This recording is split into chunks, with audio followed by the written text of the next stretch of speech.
Hi అండి. ఎలా ఉన్నారు? అందరూ బాగున్నారండి? అందరూ బాగుండాలని కోరుకుంటున్నాను. అందరికీ ఉగాది శుభాకాంక్షలండి. ఈరోజైతే నేను ఉగాది పచ్చడి చేశాను. పూజ చేసుకున్నానండి.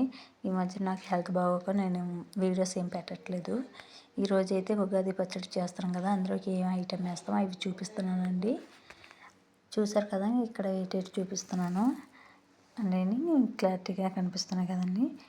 ఇప్పుడేమో నేను బెల్లం ఏంటంటే పాకం పడుతున్నానండి. డైరెక్ట్ కూడా వేసుకోవచ్చు, కానీ పాకం పట్టిన ఉగాది పచ్చడికి అయితే చాలా టేస్టీగా ఉంటుంది. అందుకని పాకం పడుతున్నానండి. నేనైతే యాప్ వేసుకున్నాను, పచ్చిమిరపకాయ వేసుకున్నాను, కొబ్బరికూర వేసుకున్నాను, మామిడి తురుము కూడా వేసుకున్నానండి. తురుము వేసుకున్నాను.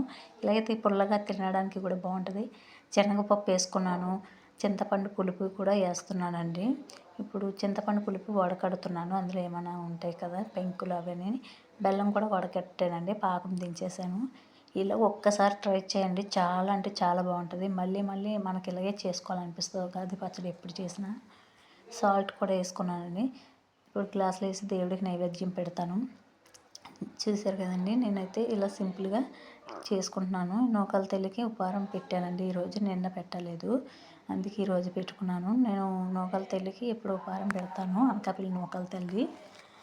చూసారు కదా ఎంత నిండుగా కనిపిస్తుంది అమ్మవారు. ఇక్కడ మాకు దేవుడి గది చిన్నది కబోర్డ్ అండి, అందుకనేసి సరిగా కనిపించట్లేదు. ఈరోజు పండగ కదండి, మేమైతే బొబ్బరి పప్పుతో గారెలు వేసుకుంటున్నాము. ఇంట్లో అందరం ఉంటాం కదా, ఇవి సింపుల్గా చేసుకున్నానండి ఈరోజైతే. మేము మూలకి ఉగాది రోజు కల్లుప్పు, జీలకర్ర, బెల్లం, పసుపు తెచ్చిపెట్టుకుంటే చాలా మంచిదండి, బంగారం కొన్నట్టే.